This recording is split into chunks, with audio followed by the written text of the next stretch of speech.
हथियार रखना होगा।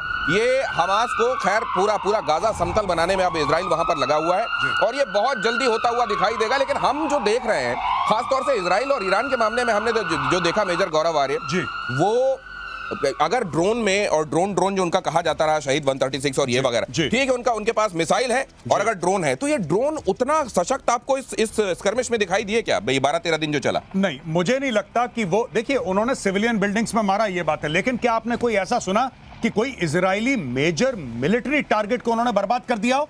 जैसे कि इन्होंने इस्फहान में मार दिया, जैसे इन्होंने फोर्डो में मार दिया, जैसे इन्होंने पूरे इनके मिलिट्री जो एलीट थे एशेलॉन उनको साफ कर दिया। आपने इजराइल में ये खबर नहीं सुनी। हाँ, अस्पताल में मार दिया, शॉपिंग मॉल में मार दिया, इजराइल के अंदर ये आपने सुना है, ठीक है। बीरशेबा में अस्पताल को मार दिया, टेल अवीव में शॉपिंग मॉल, ये सब है। तो मुझे नहीं लगता, क्योंकि इसका एक और कारण है, ईरान के ड्रोन जैसे भी हों, लेकिन एक बात तय है कि इजराइल का एयर डिफेंस वर्ल्ड क्लास है, इसमें कोई शक नहीं। मेजर आर्या, ये ड्रोन जो हैं हम देखते हैं चाइना ने एक बनाया है जो एकदम मक्खी जैसा ड्रोन है, मच्छर जैसा छोटा सा। बिल्कुल। और अब इतने बड़े रीपर वाले जैसे जो ड्रोन है उन तक जा रहा है मामला। जी। ये तो फिर क्या फाइटर जेट तक चला जाएगा ये? नहीं, बिल्कुल। यहाँ पे अमेरिका ने एक एक्सपेरिमेंट करा था जो कि सक्सेसफुल हुआ है और उन्होंने F-16 को AI के थ्रू, यानी कि F-16 को ड्रोन बना दिया। That was an old F-16 that was converted to a drone. और वो दिन दूर नहीं है जब आप भारत से खबर सुनेंगे कि सुखोई जो है, Sukhoi is flying without a pilot. This is not beyond the realm of possibility, क्योंकि अमेरिका ये कर चुका है, चाइना इस पे काम कर रहा है, रूस इस पे काम कर रहा है कि वहां पे कॉकपिट नहीं होगी, वहां पे एक AI का सॉफ्टवेयर इसको रन कर रहा होगा, वो डिसीजंस भी ले रहा होगा और वो छोटे छोटे ड्रोन्स को कंट्रोल कर रहा होगा। जस्ट इमेजिन, एक सुखोई उड़ रहा है या एक रफेल उड़ रहा है या तेजस उड़ रहा है, कोई भी एयरक्राफ्ट उड़ रहा है और उसके आसपास 8, 10, 15 ड्रोन्स हैं छोटे छोटे और वो जा रहे हैं मिशन में, सब के सब हार्ड पॉइंट से लैस, and AI is taking the decision. वो दिन बहुत दूर नहीं है क्योंकि ये हो चुका है अमेरिका में, दिस ऑलरेडी हैपेंड। ओह, तो फिर अगर ऐसा है तो ये ड्रोन टेक्नोलॉजी एक्चुअली कब से इसने गेम चेंज करना शुरू किया? असल में तो हमने रशिया और यूक्रेन के समय एक लेमैन ने पहली बार ड्रोन सुना, लेकिन ये ड्रोन कब से इवॉल्व होने शुरू हुए, आज कहां पहुंचे हैं और इसका कल्मिनेशन कहां जाता हुआ दिखाई दे रहा है, इस पर भी जरा बताइए। जी देखिए, जहां तक भारत की बात है, हम लोग थोड़ा सा देर से जागे।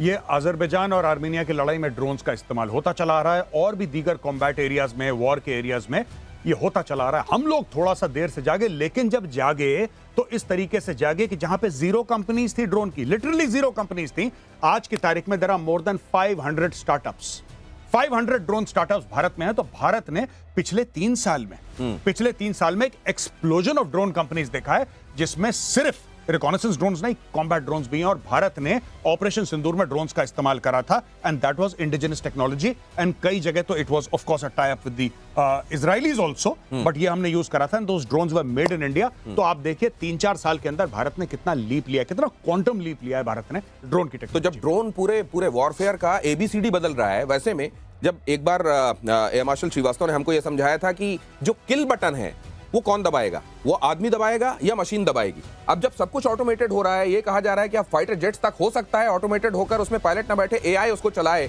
मतलब उसका भी एक तरीके से ड्रोनीकरण हो जाए फाइटर जेट का, तो फिर किल बटन किसके पास होगी? एक बड़ा सवाल है, आपके पास लेकर आने वाला हूं। उससे पहले ये खबर देखिए, AK-203 असॉल्ट राइफल से लैस ड्रोन विकसित, 60 सेकंड में मारता है 600 गोलियां, 60 सेकंड में 600 गोलियां, नाइट विजन कैमरे से लैस, मतलब रात में भी देखकर मार सकता है, ये एडवांस टारगेटिंग सिस्टम से लैस। कहां जा रही है दुनिया से? दुनिया एकदम जा रही है जहां सब कुछ ऑटोमेटेड होता जा रहा है। हाँ। जो आपसे ऊडा लूप की बात हुई थी, जिसमें कि observation, orientation, decision making and action, decision making तक तो हमने माना था, एक्शन में एथिकल कंसर्न्स बहुत ज्यादा हैं, और जो लोग AI में काम करते हैं उनका ये रहा है। आपको एक चीज और बता दूं, जो AI में हमारे पास कंप्यूटर विजन आ गया, मशीन लर्निंग आ गई, ये सारी जो टेक्नोलॉजीज एक साथ आई, इनको सबमर्ज करके, उनको सिंथेसाइज करके ये ड्रोन्स बने हैं जो इस तरह के बने हैं। और ये वाले, इन पर काम कौन कर रहा है? आपको जान के ताजुब होगा, डरपा में जो मेन रिसर्च साइंटिस्ट है जी, उसका नाम है डॉक्टर विवेक कुमार। तो आखिरकार भारत वहां से जुड़ा हुआ है, और ये बात है 90s में इसके ऊपर काम करना होना शुरू हुआ था। लेकिन जैसा गौरव ने बताया, हम लोग जो चेते थोड़ा देर से जगे और इस पे काम करना शुरू किया, लेकिन इसके कंपोनेंट्स हमारे पास हैं। हमारे पास ऐसे भारतीय हैं जो इस काम पर कर सकते हैं, और जैसा बताया ये वो दिन दूर नहीं जब आप Su-30 को भी उड़ा सकते हैं, रफाल को भी उड़ा सकते हैं, सबको आदमी की जगह एआई सॉफ्टवेयर उड़ा सकता है। लेकिन आपने सवाल अच्छा पूछा था, मारेगा कौन? बटन से हमें बाहर निकलना तो पड़ेगा। इसको थोड़ा होल्ड करना पड़ेगा सर आपको, आप बताइएगा मारे कौन। लेकिन ये कैप्टन श्याम, आप क्योंकि अभी की जनरेशन को भी तैयार कर रहे हैं, आप पढ़ाते हैं, उनको नर्चर कर रहे हैं, जो जाकर आने वाले दिनों में भारत के लिए, भारत की सेना में उसका झंडा बुलंद करने वाले हैं। आज के जो बच्चे हैं, क्या वो ऑटोमेटेड ही सब कुछ पसंद करते हैं? उनको यही लगता है कि सब कुछ मतलब उनके हाथ में केवल वो किल वाली बटन होनी चाहिए, या वो भी नहीं, वो भी मशीन करे? मशीन लर्निंग और आर्टिफिशियल इंटेलिजेंस, ये दो सब्जेक्ट हैं जो बड़े आज के दिन में हम उसका यूज कर रहे हैं। लेकिन आपको ये समझना होगा कि हर चीज के पीछे रिडंडेंसी बहुत जरूरी है। हमें मैच्योरिटी के साथ इसको देखना पड़ेगा। लड़ाई जब होती है तो मारने की लड़ाई होती है और जीतने की लड़ाई होती है। वहां आप सिर्फ एक सिस्टम पे भरोसा नहीं कर सकते। जहां तक सीड की बात है, सप्रेशन हो या एक तरह से कहते हैं ना सैचुरेशन ऑफ एयर डिफेंस या डिस्ट्रक्शन ऑफ एयर डिफेंस, इन दोनों में आप स्वर्ण डोम का इस्तेमाल करते हैं, जो पाकिस्तान ने 4 बजे शाम को 7 तारीख को किया। वहां से शुरुआत होती है लड़ाई की। और इंटेलिजेंस कहने की उसके पहले की बात करें, 2 सिनेरियो है। पीस टाइम ISR कर रहे हैं आप, ISR ड्रोन की बात कर रहे हैं आप, इंटेलिजेंस गैदरिंग कर रहे हैं आप, सर्वेलेंस कर रहे हैं, रिकनेसेंस कर रहे हैं। जासूसी वाला ड्रोन, ये वाला ड्रोन है, जासूसी वाला ड्रोन है। वो सिग्नेचर पिकअप कर रहा है, हमारी लाइब्रेरी बना रहा है, जिसको हम एयरक्राफ्ट में फीड करते हैं। हम लाइब्रेरी के साथ जाते हैं जहाज में। आपको समझना चाहिए Su-31 या हमारे राफेल्स पूरा का पूरा फीड करके जाते हैं, पूरी इंफॉर्मेशन लेके जाते हैं। उसको मिल्किंग कहते हैं, मिल्किंग करते हैं उसको। और हम पढ़ते हैं, साइंटिस्ट और हमारे जो ऑपरेटर्स हैं, कि कौन सा थ्रेट है जिसको अगर ये ब्लिप में पकड़ेगा तो कैसे ऑटोमेटिक फायरिंग होगा। ये तो ये मुझे एक चीज और लग रही है सर, ये स्वार्म ड्रोन जो भेजे जाते हैं जी, ये एयर डिफेंस को सैचुरेट करने के लिए जी, अगर ये ऐसा है तो भारत ने इतने सारे जो उधर से टिड्डी दल जैसे ये ड्रोन आए जी, भारत ने कैसे मारा उनको? मतलब आयरन डोम से भी कमाल का हमारा एयर डिफेंस लग रहा था। कैसे? पुरानी गन्स हैं L-70। अच्छा, वो आज की नहीं है जी। L-70 बहुत पुरानी गन्स हैं। L-70 इनफैक्ट क्योंकि इस्तेमाल नहीं हो रही थी और एयर डिफेंस का इतना उस तरीके का काम नहीं था, और काफी लोगों ने ये भी बोला था कि L-70 is not fit to engage aerial threats. ये भी बातचीत चल रही थी।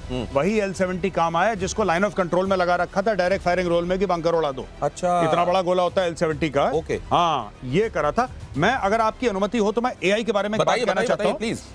देखिए, AI क्यों लोग प्रेफर करना शुरू कर गए? एथिकल डिलेमा एक बात है, AI छुट्टी नहीं मांगता, नहीं, ये बीमार नहीं पड़ता, बीमार नहीं पड़ता, AI की बीवी से लड़ाई नहीं होती, इंक्रीमेंट नहीं मांगता, प्रमोशन नहीं चाहिए उसको, उसका मूड खराब नहीं होता। AI 24/7 ऑन रहता है। और ये जो वॉरफेयर आज का चल गया है 24/7 और ऊडा लूप के बारे में जो सर अक्सर बात करते हैं almost every second third episode, क्योंकि हमारा काम ऐसा है ऊडा लूप समझना, ये उस ऊडा लूप को जो कि हो सकता है एक जमाने में मिनट्स का हो, इसको मिली सेकेंड्स में। जितना चिप और बेहतर बनेगा, जितना कंप्यूटर और सुपर कंप्यूटर की ओर जाएगा, तो हम लोग क्या कहते हैं, trillion calculations in 1 second, super computer. तो सर मेरा तो एक डर दूसरा है जी, कहीं ये मशीनों की बुद्धि इतनी तो नहीं हो जाएगी कि ये सब कुछ करने लगे, हथियार चलाने लगे सब, और किसी समय इंसान को इनको सलामी देनी पड़े। यही तो बोल रहे हैं सर। आपको एक बुक पढ़नी चाहिए, 2 बुक्स में आपको कहूंगा पढ़नी चाहिए। एक बुक का नाम है आर्मी ऑफ नन, जिसमें कोई आदमी नहीं, army of none, there be no human being and there be army, full fledged army. Dinesh एक चीज और बताएं, आप साउथ कोरिया में जाइए और नॉर्थ कोरिया, उसके बीच में एक नो मैंस लैंड है, ठीक है। आप वहां आप सोचते हैं कौन खड़ा होता है पहरा देने के लिए साउथ कोरिया की तरफ से? रोबो सोल्जर, उसके हाथ में गन होती है। आप जाइए, अभी भी एग्जिस्टिंग सिचुएशन है, ऐसा नहीं कि आज कहां से हो रहा है, पिछले 5-7 साल से हो रहा है। जैसे गौरव ने बताया, हम इस रेस में थोड़ा पीछे चले, लेकिन जागो तभी सवेरा। ये जो मेजर गौरव आर्य अभी बता रहे थे कि वो छुट्टी नहीं लेता, वो बीमार नहीं पड़ता, वो मिली सेकंड में ऊडा लूप को कम कर देता है। सर ये बताओ कि इमोशंस नहीं होते हैं, ठीक है जी, वो किम जोंग उन जैसा आदमी अगर कोई सॉफ्टवेयर बना देगा जी, तो कैसा होगा सर वो?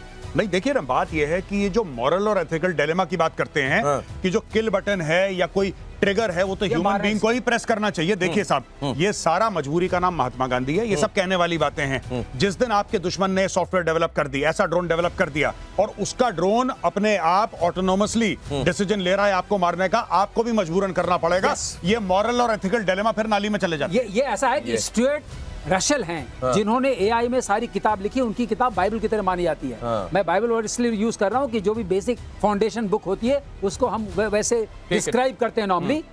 उन्होंने ये कहा है कि हम हैंडओवर कर सकते हैं, there is no contribution by the human being required, पर करना नहीं चाहिए। ये करना तो नहीं चाहिए, लेकिन अगर कोई कर देगा तो आप अपने आप को पीछे कैसे रखेंगे? आपको भी मजबूरी में करना पड़ेगा। अगली खबर देखिए, ऑपरेशन सिंदूर के बाद ड्रोन डील में टॉप गियर लग गया है। टॉप गियर लग गया है। रक्षा मंत्रालय ने 1982 करोड़ रुपए के 13 MOU पर साइन किए हैं। Kamikaze drone, counter drone system बनाए जाएंगे, मेक इन इंडिया के तहत बनेंगे ये ड्रोन। सर ये जो मेजरली इनकी कैटेगराइजेशन जो हुआ है, कामिकाजी, ये अलग अलग तरह के लॉइटरिंग म्यूनिशन, ये सब, ये थोड़ा समझाइए ना, ब्रॉड कैटेगरीज क्या है? बेसिकली ब्रॉड कैटेगरी क्या है, यूटिलाइजेशन के हिसाब से। हाँ। अगर मान लीजिए मैं सर्विलेंस के लिए इस्तेमाल करता हूँ तो टोही ड्रोन हो गया। ठीक है, अगला? अगर मैं उसे कॉम्बैट के लिए यूज करता हूँ हाँ। तो कॉम्बैट ड्रोन हो गया। ठीक है। तीसरा, हाँ। अगर मैं उसको लॉइटरिंग म्यूनिशन की तरह इस्तेमाल करता बारूद हूँ, लगा दिया, जाओ मंडराओ, फट जाओ, लॉटरी म्यूनिशन की तरह, हाँ। तो वो अपना ढूंढता रहेगा, जब भी कोई सिग्नेचर आएगा फट जाएगा। ठीक है। और उसी को कामाकाजी भी कहते हैं। अच्छा, उसी को कामाकाजी। और भी कोई कैटेगरी? और भी फिर एक कैटेगरी आती है नैनो ड्रोन, जिसकी हम बात कर रहे थे, मक्खी तरह बैठे हुए। राइट। उसके बाद एक और ड्रोन आता है, स्मॉल ड्रोन आता है, हाँ। मीडियम ड्रोन आता है, हाँ। फिर लेकिन एक और ड्रोन आता है सर, और वो ड्रोन केवल एक जगह बनता है, हाँ। वो है कटोरा ड्रोन। जरा इसके बारे में बताइए ना मेजर गौरव आर्य। कटोरा ड्रोन, ये कामेकाजी, देखिए कामेकाजी वो होता है जो जाता है वापस नहीं आता, कटोरा ड्रोन वापस जरूर आता है। बाकी ड्रोन जो हैं वो फेंक कर आते हैं, ये भाई लेकर आता है, ये फायदा है। ये वाला ड्रोन नहीं और बना। कभी खाली नहीं जाता है, इसका वार कभी खाली नहीं जाता। ये पाकिस्तान के पास है, मारता है फेंक के कटोरा, सर कटोरा घूम के जाता है ऐसे, और बिल्कुल भर के लेके ही फट- आता है। देखिए सुदर्शन चक्र की बात कर रहे हैं मेजर गौरव आर्य, फोटो रखी, battle damage assessment, signal intelligence और कई तरह की मैन्यूवर। एक बात मैं कहना चाहूंगा, हम बात कर रहे हैं ड्रोन का ही जमाना है क्या हमारे फाइटर पायलट्स की जरूरत बंद हो गई? क्या बैलिस्टिक मिसाइल ही सारा काम कर चुकेंगे? मैं एक छोटी सी बात कहना चाहता हूं, अगर आपने अटैक कर दिया, सप्रेस कर दिया और प्रिसाइज टारगेटिंग भी कर ली, और आपको जमीन दखल करना है, अगर जमीन दखल करना है तो आपको एयरक्राफ्ट चाहिए होंगे। दुश्मन का मनोबल तोड़ने के लिए आपको ऊपर से गुजरना पड़ेगा और आपको अपनी लैंडिंग करानी पड़ेगी। बॉम्बर्स भी चाहिए, स्ट्रैटेजिक लिफ्टर भी चाहिए और Right. फाइटर्स भी चाहिए। आप ऐसे नहीं कर सकते कि सिर्फ इसके कारण हम yes, initial thrust, sad, dead, ये सब करो, प्रिसाइज अटैक करो, उसके बाद बैलिस्टिक मिसाइल मारो। तो ये जो- जब जमीनी लड़ाई होगी तब आपको चाहिए होगा। तो ये एक बैलेंसिंग एक्ट है। कैप्टन साहब जो कह रहे हैं वो ये कह रहे हैं कि ग्राउंड ऑक्यूपाई करने के लिए तो आपको इंसान भेजने पड़ेंगे, फिर वहां आर्मी ऑफ नन नहीं, वहां जाना पड़ेगा आखिरकार आपको। Pilots भी समंदर में चाहिए। अगली खबर देखिए, समंदर में बढ़ने वाली है नेवी की ताकत। INS निस्तार 16 जुलाई को होगा शामिल, नेवी के पूर्वी बेड़ी में शामिल होने वाला है। गहरे समुद्र और डाइविंग और पनडुब्बी बचाव में मदद क्या होगा सर इसके आने से? और देखिए INS निस्तार जो पुराना शिप था, पहले डाइविंग शिप, और ये बेसिकली सबमरीन रेस्क्यू वेसल है ये, और निपुण, और ये इसके साथ हमने बनाया है। 2 शिप हैं ये हमारी देश के लिए। जैसे सबमरीन अगर डिस्ट्रेस में आ गई या बॉटमिंग कर गई, क्रैक हो गया उसमें, या कुछ कम्युनिकेशन फेल हुआ और आपको पूरा रेस्क्यू करना है क्रू को, तो आप, इसका एक बेल होता है, उसको बेल को आप लोअर करते हो, 550-600 फीट तक ये बेल नीचे जा सकता है और सबमरीन के क्रू को सुरक्षित वापस ले सकता है। 80 से 90 फीट तक की डाइविंग कर सकते हैं। यहाँ पे मेनली डाइविंग शिप है ये, सारे डाइवर्स होते हैं। क्लियरेंस डाइवर 300 फीट तक जा सकते हैं, 30 फीट 40 फीट तक हमारे शिप्स डाइवर जाते हैं, और हमारे मार्कोस अगर हैं तो और भी नीचे जाते हैं। तो बेसिकली हमें, और हमारे ये नहीं, इंटरनेशनल लेवल पे भी किसी भी इस एरिया में किसी सबमरीन कोई प्रॉब्लम हो जाए तो सिंगापुर से लोग बुलाते हैं, कहीं और से बुलाते हैं। अब हमारे पास दोनों ईस्ट एंड वेस्ट कोस्ट पे एक शिप रहेगा और इसके साथ हम रेस्क्यू तो आप जरा ये भी समझ लें कि ड्रोन टेक्नोलॉजी को लेकर जब इतनी बातें हो रही हैं, और ये बात हो रही है कि भारत के लिए खास तौर से बड़ा एनिमी उसका चाइना है, चाइना के मुकाबले, क्योंकि चाइना के ड्रोन्स उसका हर दिन रात वो लगे हुए हैं कुछ ना कुछ बना, और मानवता की दुश्मन चीजें बनाने में तो सिद्धहस्त हैं, वुहान जैसा काम कर देते हैं वो। जी। तो ये ड्रोन वोन के मामले में वो कहां पहुंचे हुए हैं? बहुत आगे हैं, बहुत आगे। मैं एक और बता दूं, चाइना में जो लेटेस्ट मैंने पढ़ा है इसके बारे में, ड्रोन के बारे में क्या एक्सपेरिमेंट, ये लेटेंट टाइप के ड्रोन्स बना रहे हैं। डॉर्मेंट ड्रोन उड़ा, अपने आप को कैमोफ्लाज करा और ड्रोन चुपचाप बैठ गया। वहीं पे है वो, वहीं पे है, बैठा है, 2-3 महीना बैठा है ड्रोन, कुछ नहीं। 2-3 महीने? हाँ, क्या बैटरी होगी सर जो 2-3 महीने उसको सस्टेन करा? नहीं, वो अपने आप डॉर्मेंट हो गया, वो बैटरी यूज नहीं कर रहा, डॉर्मेंट हो गया, वो स्विच ऑफ कर दिया अपने। तो वहां है कैसे? उस ऊंचाई पे कैसे? ऊंचाई पे नहीं है वो, हाँ। वो कहीं पे एक जगह बैठ गया है, अपनी जगह। अच्छा, ऊंचाई पे जाके बैठ गया है वो? हाँ, ऊंचाई पे किसी बिल्डिंग के ऊपर, अच्छा, पेड़ के अंदर, जैसे कबूतर उड़ा और किसी बिल्डिंग के छज्जे पे बैठ हाँ, गया। ये सोलर प्रोडक्शन भी करते हैं। अच्छा, सोलर बैटरी भी हो सकती है। हाँ, ठीक है। और उसके बाद जब उसको लगा कि उसके मिशन पैरामीटर्स अब चल रहे हैं, तो उसको ऑटोनोमसली कमांड दिया और वो फिर उड़ा और अपना मिशन। आप देखिए, किसी ने ड्रोन भेजा, चाइना ने ड्रोन भेजा मेरे घर के बाहर, उदाहरण के लिए मेरे घर के बाहर, इस बिल्डिंग के बाहर, और मेरे घर के बाहर अगर कोई पेड़ है तो मैं पेड़ में चुपचाप बैठा, अब कौन देख रहा है पेड़ में ड्रोन है कि नहीं, छोटा सा इतना ड्रोन है।